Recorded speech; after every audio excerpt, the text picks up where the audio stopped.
interpreting the Buddhist teachings for the West methodology, because this is a little bit interesting topic because of that our students, when they graduate, if they, most of them will find out to go to the West. Okay, then at that time, when you are teaching, giving sermons, or when you teach, when you explain Dhamma, and how, in what way that actually you have to interpret and explain, all these things will be here, because he has more experience of the of this, because now he has long time means how long altogether? Almost a decade. Huh? Almost a decade. Decade. Almost 10 years in Canada. So in that case, he has vast experience about that. Okay, now it is, this is, my duty is to actually introduce, this is part of introduction which I just mentioned. And the introduction is little explanation about the speaker. This is part of it, what I have explained, but I am very happy to introduce today the Venerable Dr. Chandima, because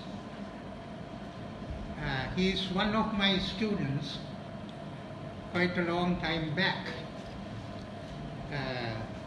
That also is a little bit coincidence, because he was in a different university from where I was attached to another university. That means I was attached to Kerala University. He was in the Sri Jayawardhanapura University.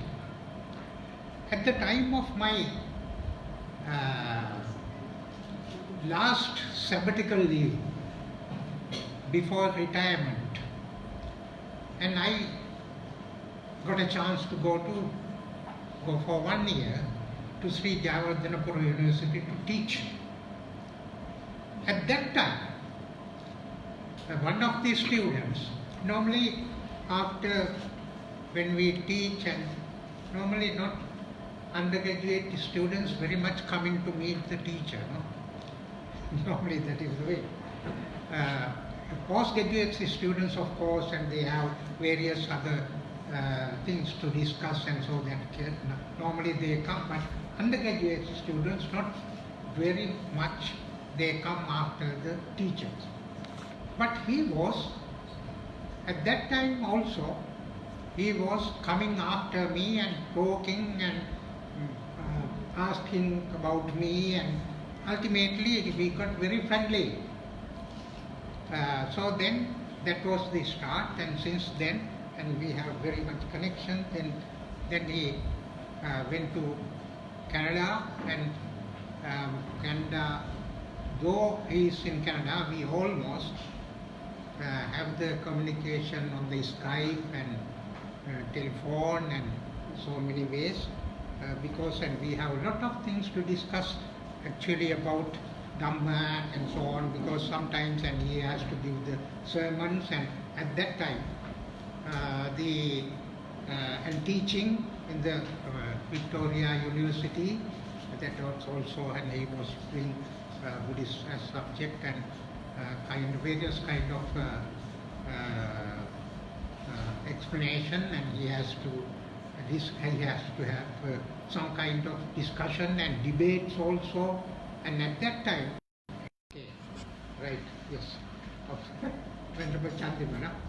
Yeah, okay, right. Now, anyway, I just read out this particular biodata. Venerable Dr. Chandima a Canadian Buddhist monk. Anyway, this is another thing, because he is a Sri Lankan Buddhist monk, but now he is residing in Canada, so he is he has a citizen of Canada. That's why it's mentioned Canadian Buddhist monk. Is resident Buddhist monk at the Ottawa Theravada Buddhist Vihara in Ottawa, Canada. In 2015, he earned PhD in Sanskrit from the University of Sri Jayawardhanapura in Sri Lanka with his work and annotated translation into English of Ratnamalavadana with a critical introduction. This is Sanskrit Avadana literature book.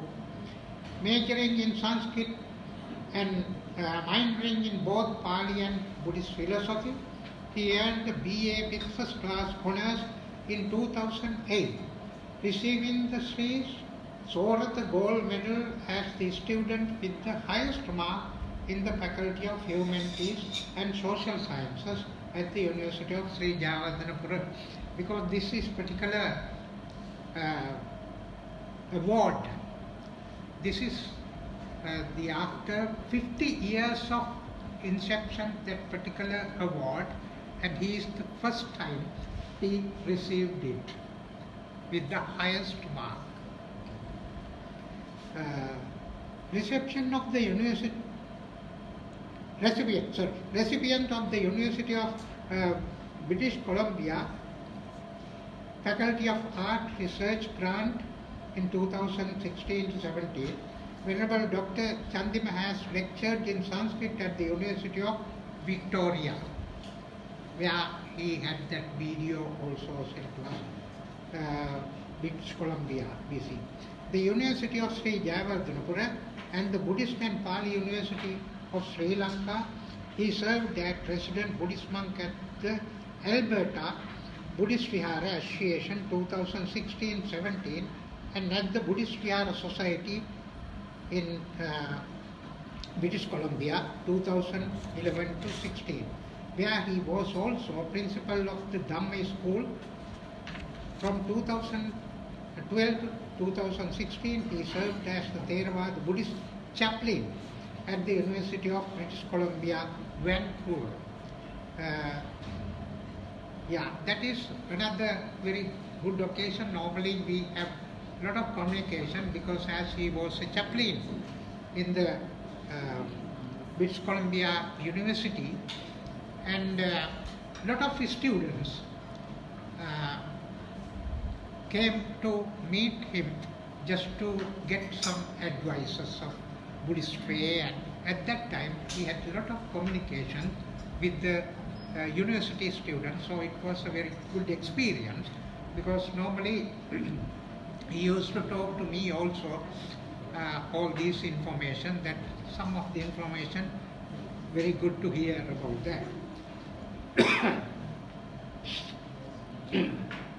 He also collaborated at the Nagoka National College of the Technology in Nagoka, Japan. At his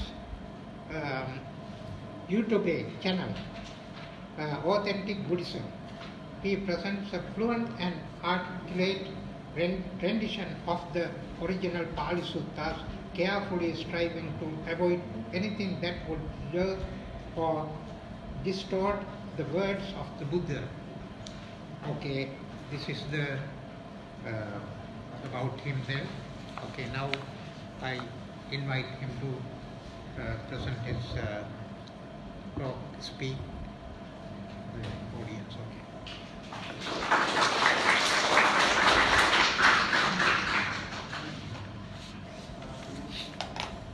Thank you, Professor Tilak Kariyawasam, whom I studied a few years back, and who is one of the closest scholarly friends in my life. So good afternoon, everybody. Faculty, staff, especially venerable monks, nuns, and all the other scholars, lay people, and everybody who gathered here. And I think I've been following up with this workshop from the morning, but I couldn't show up for a few sessions for some other reasons. And I'm really happy that you guys doing this for the first time in this location. And I'm happy to give a presentation about a research topic in this college, as this is the first time that you are having this workshop in this location, right? So my presentation is about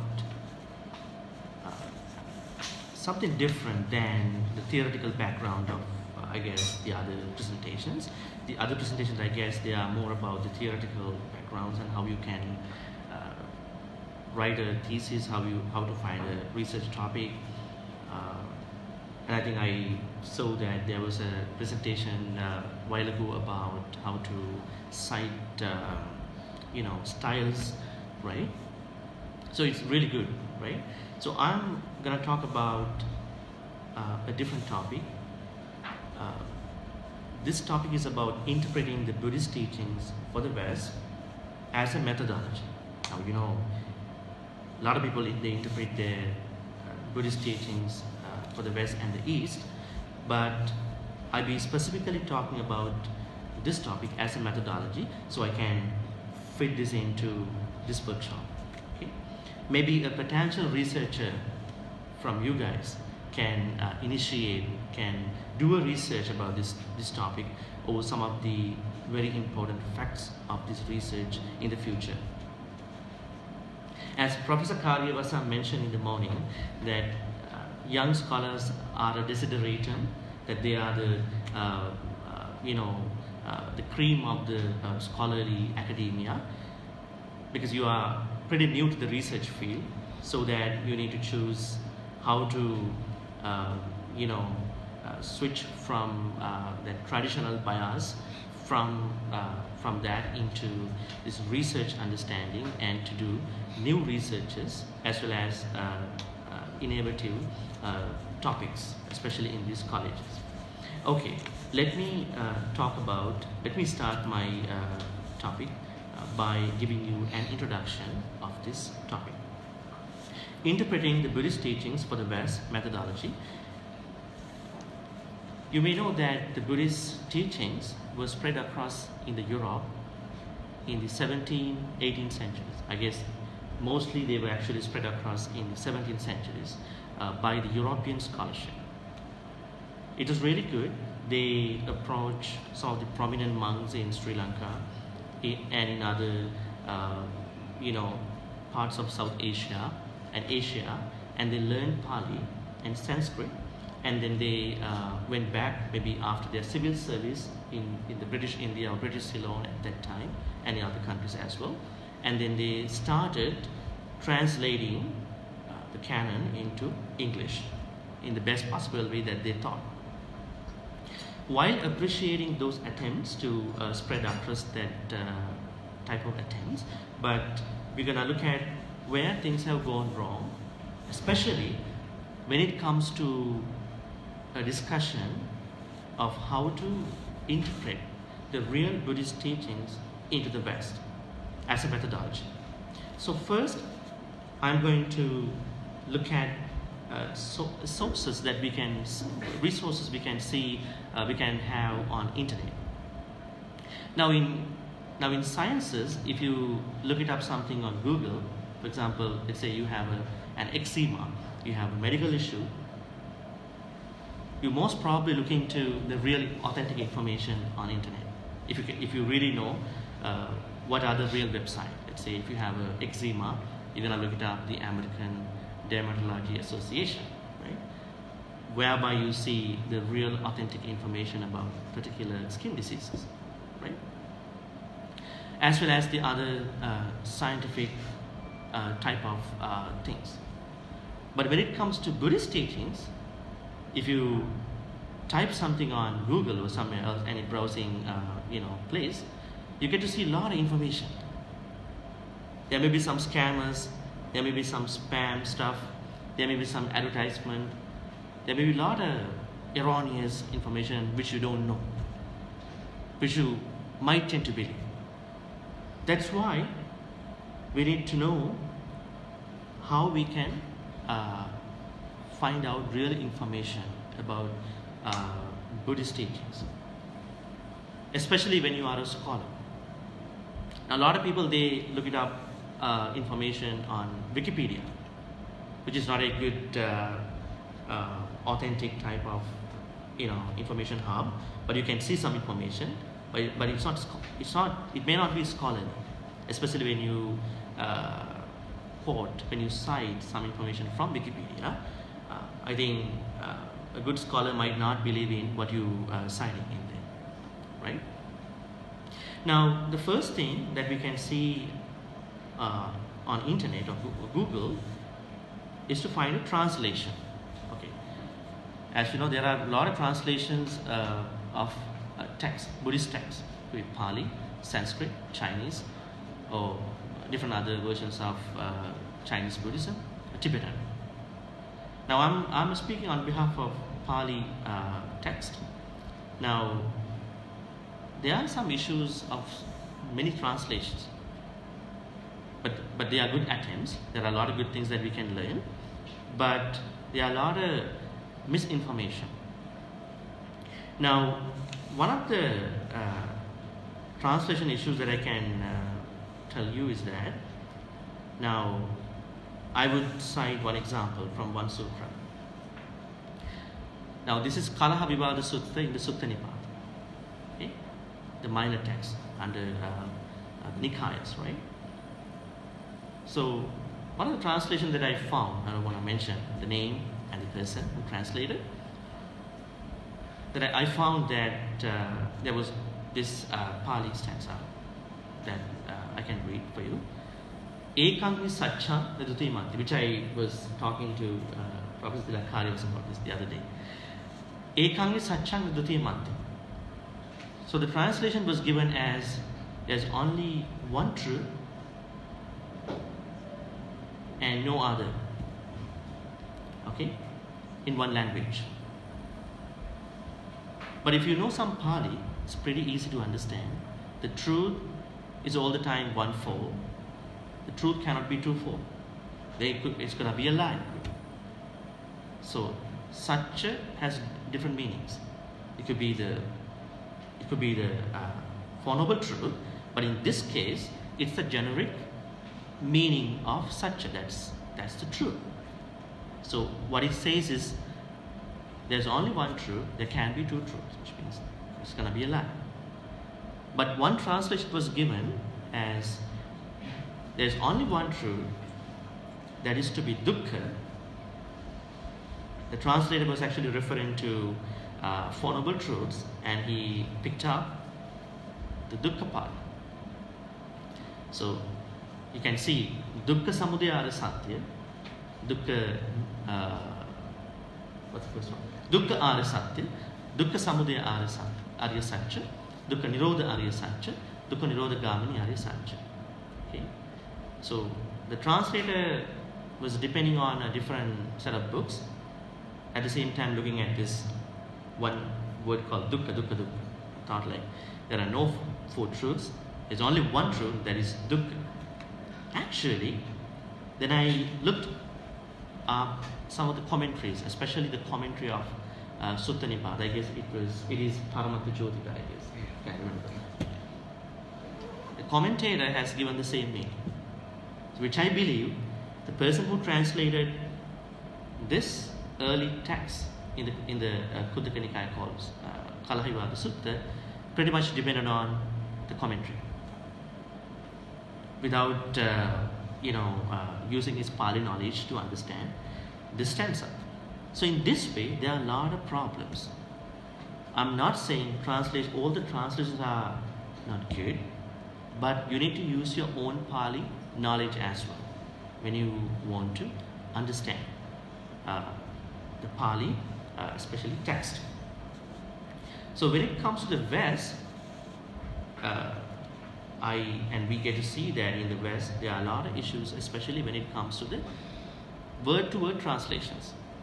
For example, the word called dukkha. Now, the early European scholarship has translated the word called dukkha to be suffering, which has caused a lot of pessimistic ideas among the Western people. So Buddha says everything is suffering, right? Especially in a society where the material culture is very prevalent, and at the same time the translation is not good. So dukkha is not all the time suffering. It could be a sort of dissatisfaction, it could be a sort of unsatisfactoriness, right? So there are such things that we can see. And what about the translation called translation for bodhi or nibbana? People translated it to be enlightenment, which is a fundamentally philosophical word actually. In philosophy, somebody can say, I'm going to enlighten you guys with my violin, right? Don't think that I'm trying to see the exact precise, accurate word from English, but we should try to find out the real meaning of what the Pali words talk about, right? Otherwise we're going to misinterpret, because we're going to interpret the Buddhist teaching. Otherwise we're going to misinterpret these words. So when there was a discussion about what to choose, what kind of an English word that we can choose for word bodhi and nibbana, I suggested, why don't we use the Pali words? Let's use the word called bodhi. That was the word. Let's use the word called nibbana or nirvana. Sometimes we may not be able to translate. Now, when it comes to the Eightfold Noble Path, see the problems going on with the words samma and miccha. Some have translated samma to be right, and miccha to be wrong, right? So right and wrong in English can be more specific to the civil law language actually, jurisprudence language. For example, when you are driving on the road, there is right and wrong. When you are a civilian in a country, you have to abide by the law. There is right stuff, there is wrong stuff. Because every right thing is not wholesome. In the countries where we live, people can go hunting. It's legal, it's right, but not morally wholesome. In the countries where we live, I'm not insulting anybody, I'm just telling you, people can go fishing. It's legal, right? Everybody can do that. But it's not morally wholesome for us. This is the problem when you interpret the word called, when you translate the word samma to be right. So this is a problem. So there are a lot of issues with translations in that case there. So bodhi, dukkha. What about pariyesana that we learn today morning from scholar's speech? See, Arya pariyesana, right? So pariyesana. So in Sanskrit, pari is a prefix.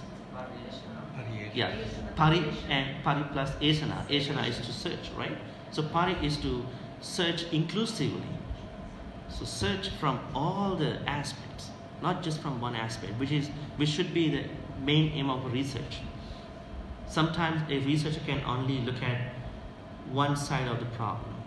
At a time, he or she is supposed to look at all the sides as much as she or he can. But the problem again is that the Buddha says, what is the noble pariyesana, which you call noble search? That is under the Bhikkhu Bodhi's translation. What is the noble search? And then what is the ignoble search?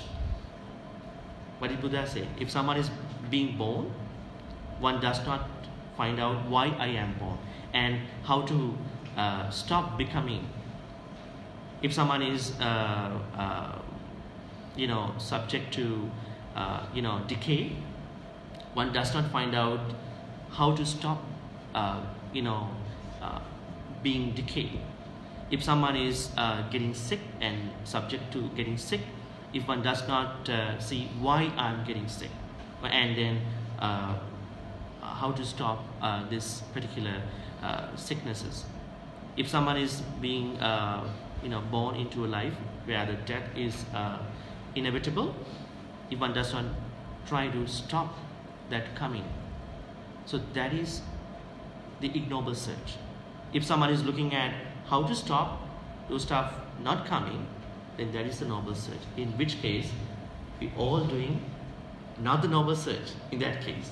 So pariyesana is something really spiritual and empirical, but the word itself has something to search. Okay, so there are some issues with these translations, so we have to use our Pali understanding to find out whether it has gone wrong or whether it reflects and what it is in all aspects. Okay. Okay, so that is about translations. What about the speakers online? There are a lot of speakers now on YouTube and all the other social media. It's pretty easy. Like if you have a YouTube channel, if you have a Facebook page or Facebook account, you can broadcast. Nobody is going to censor you. You can say whatever you want. But I mean, you can say things like really bad. But of course, you can talk about the teachings of someone. When it comes to the Buddhist teaching, since a lot of people believe that Buddha gave a lot of freedom, like this unnecessary freedom in some people's language, there are a lot of speakers. There are good speakers too. There are a lot of good speakers too. But some of them, maybe the majority, they are spreading some misinformation as well. I know one guy in Canada, and he really hates Mahayana. He hates Mahayana. It's a white guy, and then like he has a big YouTube channel, and I have also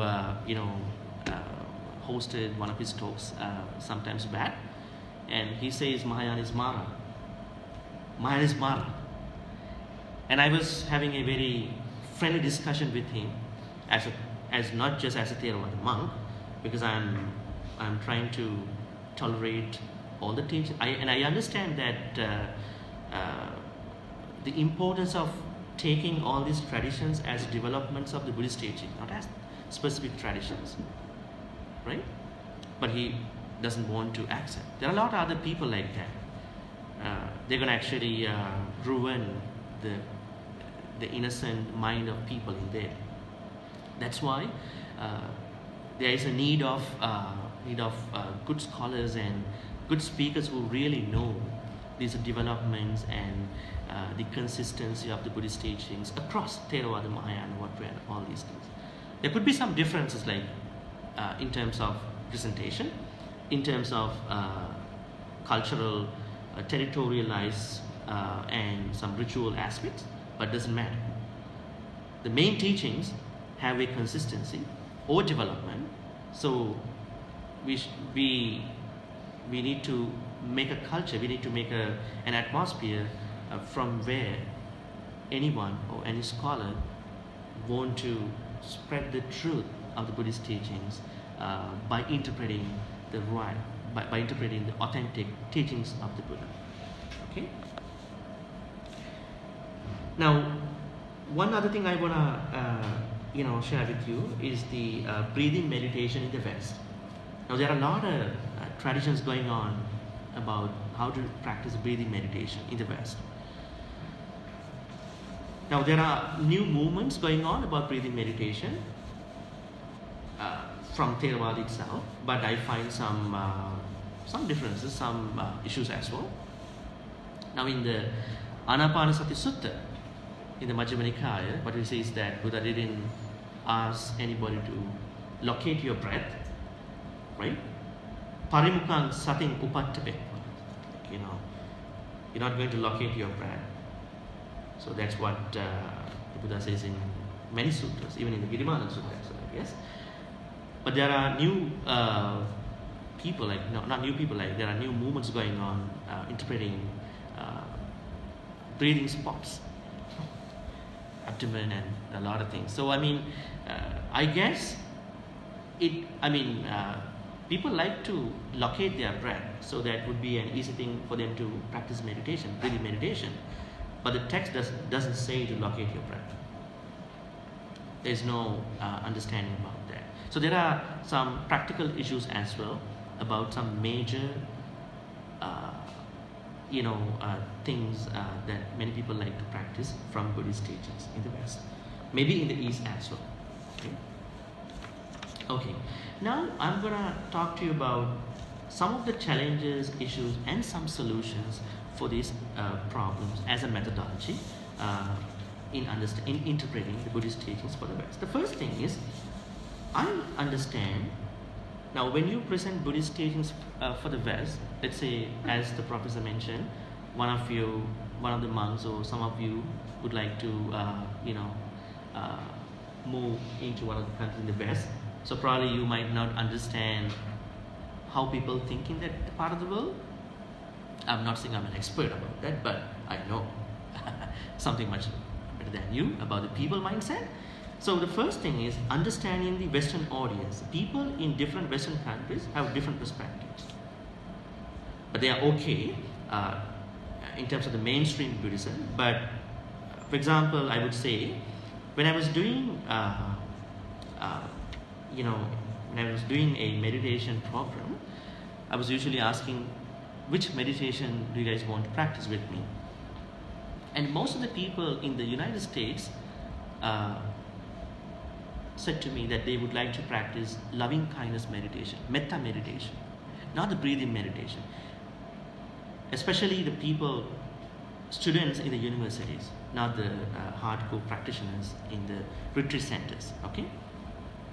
I was asking why. Why you think that you all need to practice metta meditation? They say a lot of students, a lot of people, they practice mindfulness, but not the compassion, kindfulness.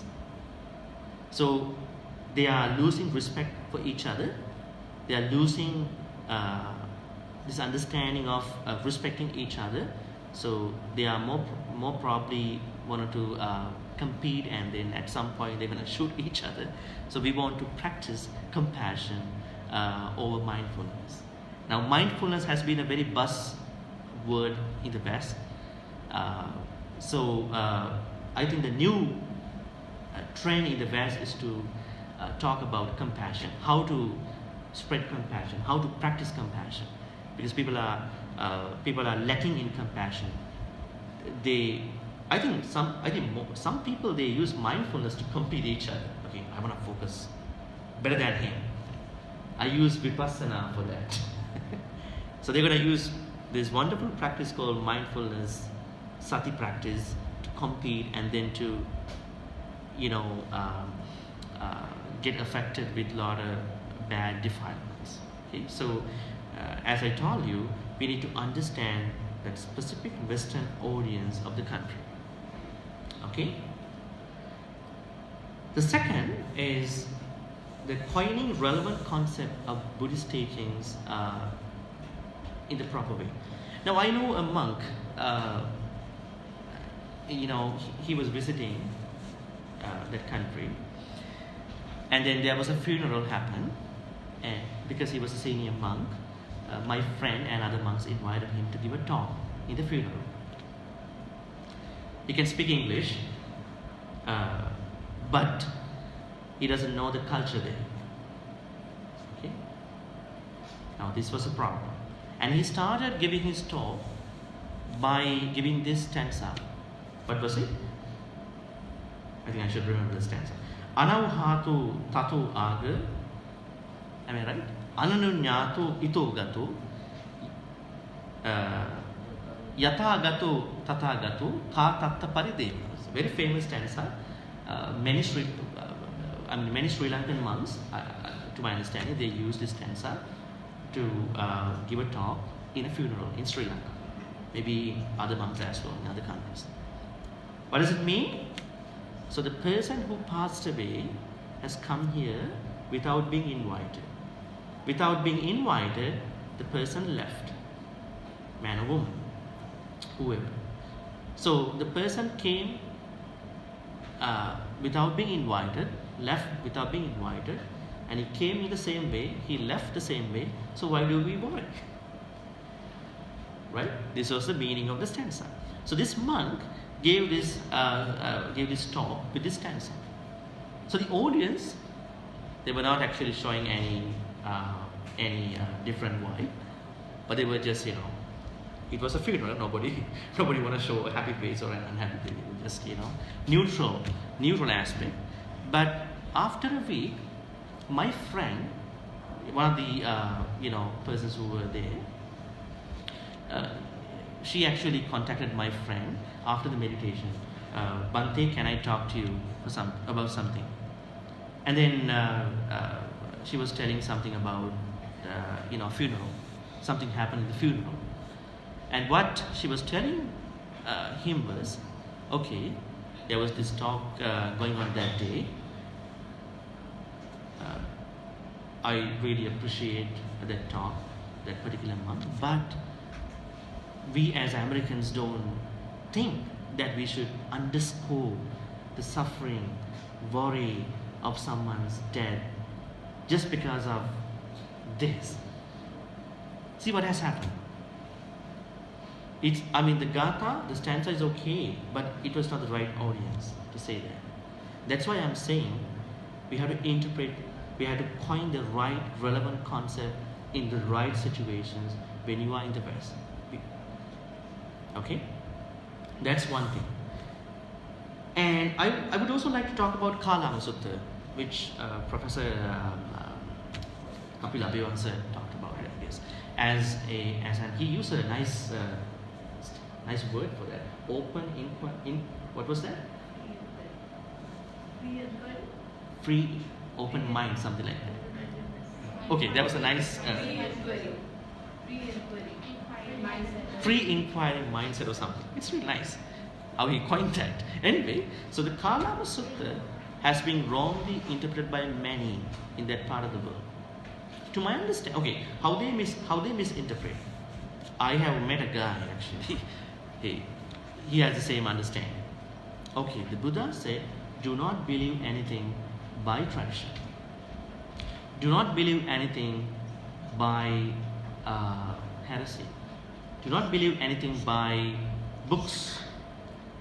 Do not believe anything by just because it was said by a very prominent, very famous, inspirational scholar or a non-scholar. This is what many people say when they want to misuse, when they want to do something with the word called freedom. Okay, Buddha said, I don't want to believe in anything because it goes just by books. Well, what I understand from the Kalama Sutta, if you carefully look at Kalama Sutta, is now all these are channels of understanding, knowledge, which are called epistemology in the philosophy. What is epistemology? The science of acquiring knowledge. So my question is, isn't there anything that we can learn by tradition? Isn't there anything we can learn by books? At least 5% of our knowledge.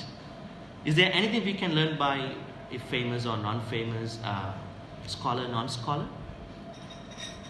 There are. What did Buddha say was that, these are good channels of understanding knowledge, but when you want to settle a problem, when you want to understand something, do not just depend on one means of knowledge. If you only go by the tradition, if you only go by the books, it could be a problem. And in the second part of Sutra, Buddha says, Ime dhamma kusala, ime dhamma kusala. Attanava janiya, you have to understand by yourself, by considering all the channels. It's not harm. But those people, they misuse it. Okay, Buddha said, don't go by tradition, don't go by the books, don't go by that speaker, this speaker. See how they misinterpret it. So that's one of the other things that we have to talk about when coining, when making a concept, Buddhist concept into the West, not even in the West, but also in the East as well. The third thing that I'm going to talk about coining relevant concept into the West was something that I experienced as the chaplain at IBC, Vancouver, Canada. Okay, there were two girls who were seeing me. My goodness, I had to rush a little bit. Okay. So there were two girls seeing me about meditation, and one day they were asking me a piece of book. I said I have no specific book, but there was a shelf behind me. I said you can pick one of the books, and there was the book written by Venerable Kesari Dhammananda about treasure of the Dhamma, wherein which you can see Dhamma matters, Dhamma facts by alphabetical order. I said you can take it. After a few weeks, they approached me again, and then before the meditation, one of them was telling me, Bhante, we have a question, don't get wrong. I said, I'm not getting anything wrong, because they're going to talk about Buddhist stuff. They were talking about the Singalawada Sutta. One thing that they observe in the Singalawada Sutta about the responsibilities between spouses. So they were telling me, Bhante, in the list of the responsibilities of the male spouse towards this female spouse, this is saying that the male spouse has to give jewelries to the wife, right? But it doesn't mention on the other side. Why didn't Buddha say anything about the other way around? Like why a woman can't give, why the female spouse can't give any jewelries? See, I was telling, okay, this was told at the time of India, the 6 BCE, and he was talking some cultural stuff based on that society. So we have to understand how to talk about it, not to take everything as it is. Okay, I need to speed up. So understanding the particular Western audience, coining relevant concepts, at the same time presenting secular and hardcore teaching separately. Now, many of our temples in the West, Sri Lankan temples as I know, in their Dhamma schools, they have a big problem because the teachers, they are presenting hardcore Buddhist teachings in the first place. Anatta, Four Noble Truths, suffering. So our kids getting really frustrated. They are in a very secular society. Why don't they teach the secular teachings first, how to talk to other people, how to be a good person first, and then talk about the Anatta concept, Four Noble Truths, and Patisamuppada. So one has to understand how to present, how to separate out the secular teachings and hardcore teachings, presenting order. And the last thing that I'm going to talk about is intersection between Theravada and Mahayana.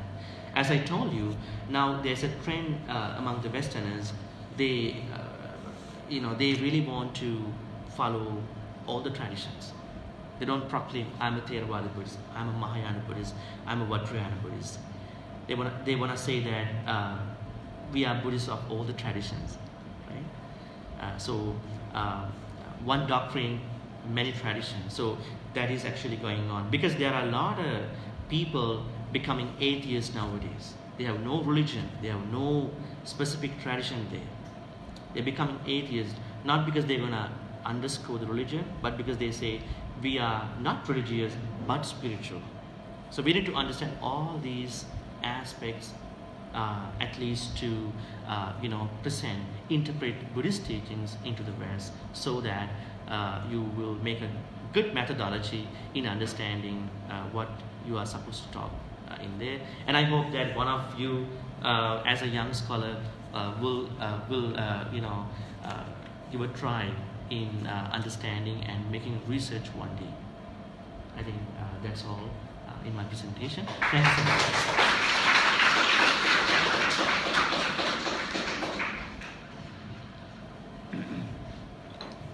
Okay, thank you very much, Venerable Dr. Chandima. Your interpretation of this, the way that then you have to talk and some of the questions may arise that can when you are talking to the Western audience. And now this is the time anyway. Any questions with regard to this particular speech? You can ask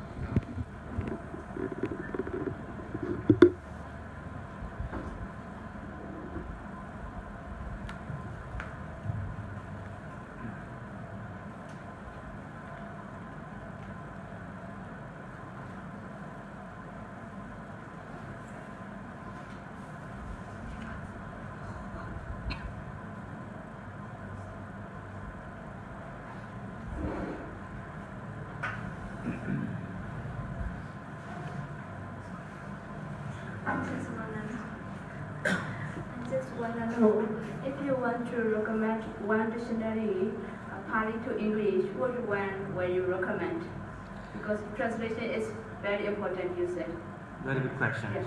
I think you're gonna ask me Yeah, in your recommendation. and Pali English. to English. Pali to English. Okay.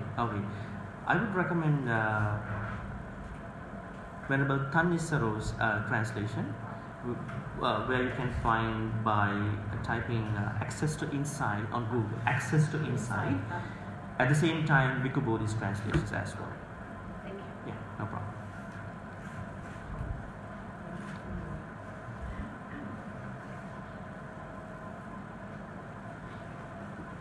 Thank you, Venerable.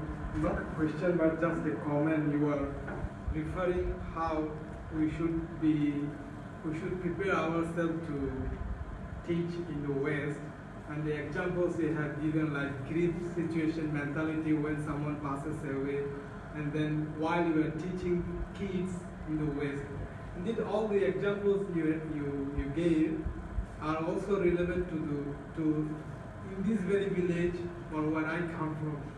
For example, when we teach, we see monks chanting for a long time. In fact, most of the fellows don't understand what is this meaning of the chanting is all about. Well, I think even in Sri Lanka also, or Bangladesh, over here in Thailand. And then when we teach, we again directly go to teach this hardcore teaching, the very fundamental content of Buddhism. Even let's say someone when passes away, same mentality in the West or here in Thailand, they may not want to really directly accept the thing that, I mean, they also want to feel the griefness, you know. It's not just the Western people, I think. So I feel, let's say Bangladesh, for example, 95% are Muslim. Sometimes monks are invited on the TV, and monks are talking Buddha's qualities, displays, and so on and so forth. This simply doesn't make sense to Muslim people, you know. So I mean, when we are presenting, it's not just in the West. Everywhere, I think, in many cases, we don't understand the situation. So what you are saying really is very important. We need to really first understand what we should say and what the audience is, and so on. And one thing, it is not just West, I just want to share with you, it's everywhere, I think, even here in Buddhist country. Yeah. Actually, thank you so much. I picked up this Western background because I've been staying there for some time, and many of you know what is going on in the East. I think it's what happens in this big issue is that many people who are in the roles, they simply follow what they saw from their predecessors. That's what happens. They don't know what we are really supposed to do. In a teaching, in an event. Let's say you go for a funeral, you go for a chanting. How long should you chant? Do people really have a need to know what we are going to chant about, right? So we simply follow what our old people did, what our ancestors did. It's okay, but we need to have a methodology in presenting, this whole thing to fit into the modern needs. Actually, not to change the original authentic idea, but to present it, in accordance with what their needs. So in that case, it's not even a Western problem. It is also a problem everywhere in the globe. So thank you for giving that insight.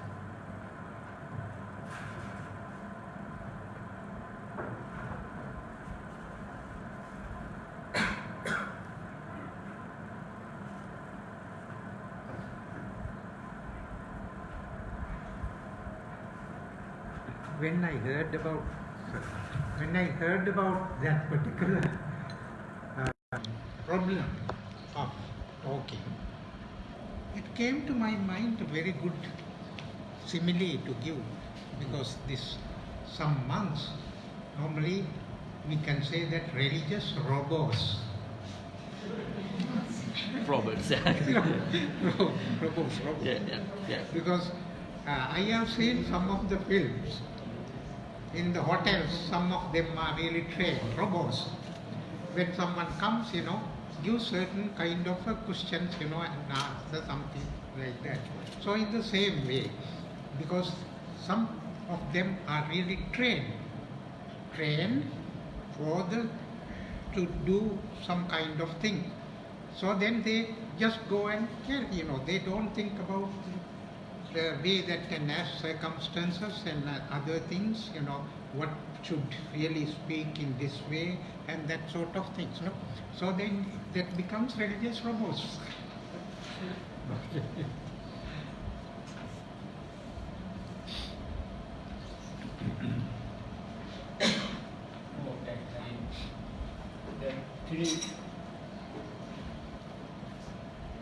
Three vehicles, Saravaka, Protect Buddha, and Buddha.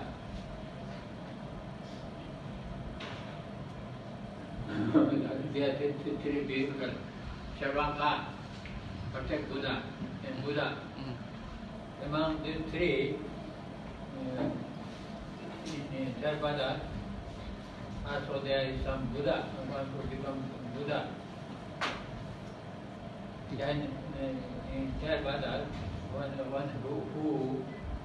will become Buddha, then he is get a vehicle, not lower vehicle.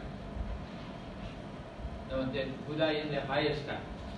Okay, were you asking me about different three approaches? vehicles, Sarvaka, Protect Buddha, and Buddha himself. Buddha. Yeah. Then among the Theravada system, one who wants to become Buddha vehicle, then he is great vehicle. Great, then more vehicle, medium vehicle, and great vehicle. Get a vehicle? Yeah. Mahayana. Okay. Mahayana. Yeah. Yes, Mahayana. Okay. Mahayana. Okay. Then in Theravada, usually I say in Theravada, one who wants to become Buddha is Mahayana. So in India. Well, I think the word called Buddha is a generic for even an Arahant as well.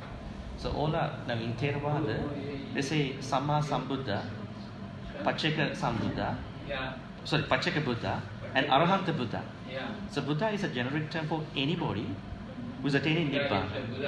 Who's attaining Nibbana. Yeah. And there are prerequisites for each Buddha. So, and I know that in order to be an Arahanta Buddha, one has to fulfill 10 perfections, paramitas.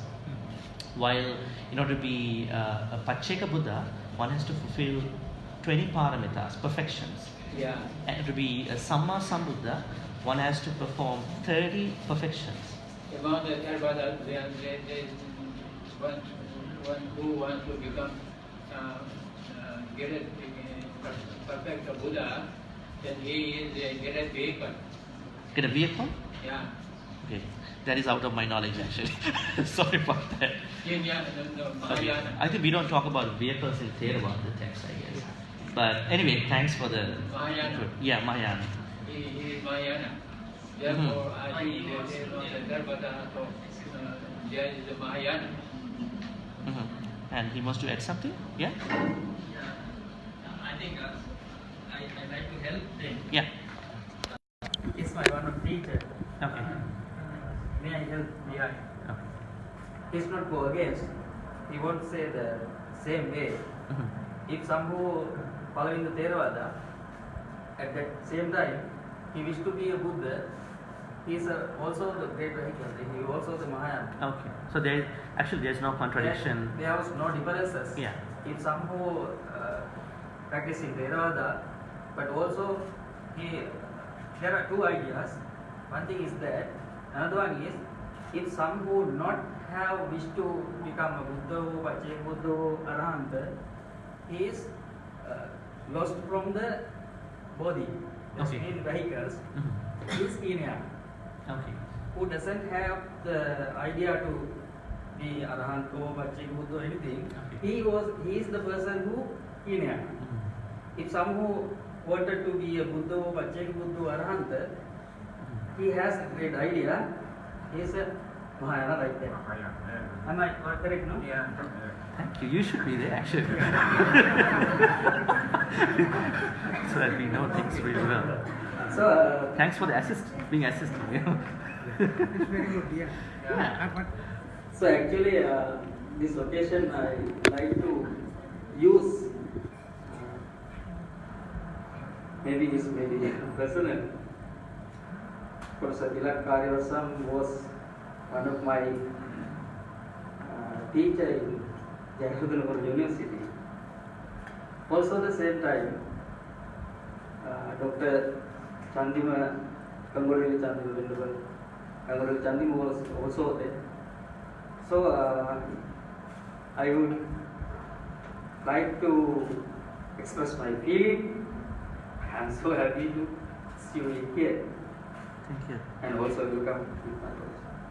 So my, not actually question, but just maybe the idea about some words, just like you mentioned as suffering and dukkha. Yeah, in that content you have seen that Kariyawasam. I just agreed that, but I think we have to understand the real content also, because sometimes some term has used different content within different meaning. Sometimes maybe the general step, sometimes maybe the psychological step, sometimes maybe the philosophy. I think you got my idea? Yeah. True. I would like if you. But there is something else too. Like in English, there are some words that have been specifically using for some context. Yeah. So while understanding that, yes, we can use that too. I mean, people who talk about psychology. Basically, I'm accepted with you. In this case, I mean, Kariyawasam Sutta. What is the meaning of what is the Bodhisattva has? Where Bodhisattva was born? What is his want? It's okay. But sometimes, as an example, Gaveshana, I think that's the Gaveshana. No, I mean, as an example. Gaveshana. The term become from Gaveshana. Then has any other idea also? Yeah. Same time I accepted you, then I suppose if we see another place that words, that time we have to understand the content is same or different. But Yeah, it's a good okay. suggestion. Yeah. That's all. Yeah. Actually, I'm not saying that the word has only one meaning when it is used everywhere, but when it is presented into the Yeah, West. it's not against your view. I think No, it yeah. just continue. Thank you for the suggestion. But when it is presented in the West, we have to be really careful because they go by the words more than us. Like people in the East, we use a lot of words. Sometimes we don't know the meaning, but we use. But in the West, they take each word. Okay, because it's actually Yeah, you are the person who have the Western experiences. Yeah, thank you, Joe, for the suggestion. Yeah. Thank you.